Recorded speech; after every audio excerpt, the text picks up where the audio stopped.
Hello friends, இன்னைக்கு என்ன படம் பார்க்க போறோம்னா, இந்த வருஷம் வந்திருக்கிற ஒரு சுவாரஸ்யமான ஒரு சின்ன பட்ஜெட் படமான கான் சிட்டி படம் எப்படி இருக்கும் தான் இந்த வீடியோல பார்க்க போறோம். ஹரிஸ் டைரக்ஷன்ல அர்ஜுன் தாஸ், அண்ணா பென், யோகி பாபு, வடிவுகரசி நடிச்சு இந்த படம் வெளிவந்திருக்கு. அர்ஜுன் தாஸ், அண்ணா பென், யோகி பாபு, வடிவுகரசின்னு ஒரு குடும்பமா கர்நாடகால ஒரு ஹோட்டலை நடத்திட்டு ரொம்ப சந்தோஷமா வாழ்ந்துட்டு வராங்க.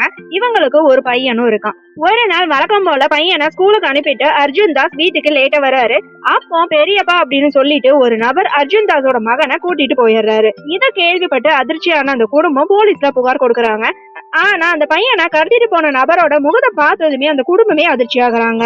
உண்மையில இவங்க எல்லாம் ஒரு குடும்பமா, இவங்க எல்லாம் எப்படி ஒண்ணு சேர்ந்தாங்க, அந்த குழந்தை யாரு, இப்ப அந்த குழந்தைய கடத்தினது யாரு அப்படின்னு குழப்பங்களுக்கான விடையே படத்தோட மீதி கதை.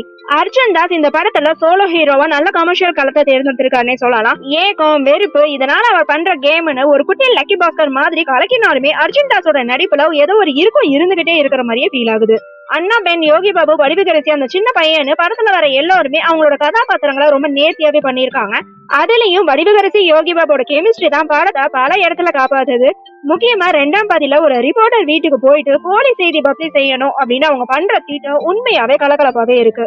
ஆனா படத்துல எல்லாருமே நல்லா நடிச்சிருந்தாலுமே கதைக்களம் கொஞ்சம் விறுவிறுப்பா போனாலுமே பழைய பட பாணி மாதிரிதான் திரைக்கதையில இருக்கு. திரைக்கதையில அங்கங்க நிறைய லாஜிக் மிஸ்டேக்கும் ஃபீல் ஆகுது. குறிப்பா டோல்கேட் திறக்கிற காட்சி எல்லாமே ரொம்ப லாஜிக்கே இல்லாம இருக்கு. ஒரு கேம் பத்தின கதை தான், அடுத்தடுத்த காட்சிகள் கொஞ்சம் வேகமா சூடுபறக்க இருக்கணும். ஆனா அர்ஜுன் தாஸ் இபி ஆபீஸ்ல காட்டின அந்த விறுவிறுப்பு படத்தோட மத்த இடங்கள்ல சுத்தமாக இல்ல. அந்த போலீஸ் வில்லன் கேரக்டர் எல்லாமே ரொம்பவே 90s காலத்து வில்லன் மாதிரி இருக்காங்க. அதை இன்னும் கொஞ்சம் இந்த காலத்துக்கு ஏத்த மாதிரி எழுதி இருக்கலாம். ஆனா பட தொழில்நுட்ப ரீதியா ரொம்பவே ஸ்ட்ராங்கா இருக்கு. படத்தோட ஒளிப்பதிவு அவ்வளவு அருமையா இருக்கு. சாம் ரோல்டனோட பின்னணி இசை தான் படத்துக்கு இன்னொரு பிளஸ்னே சொல்லலாம். ஆனா பின்னணி இசை அளவுக்கு பாடல்கள்ல அந்த அளவுக்கு ஈர்ப்பு இல்ல. ஆக மொத்தத்துல கான் சிட்டி படம் எப்படி இருக்குன்னு கேட்டீங்கன்னா, ஒரு சுவாரஸ்யமான கேம் கதையா இருந்தாலுமே திரைக்கதையில அங்கங்க கொஞ்சம் லாஜிக் மிஸ்டேக்குகள் இருக்கு.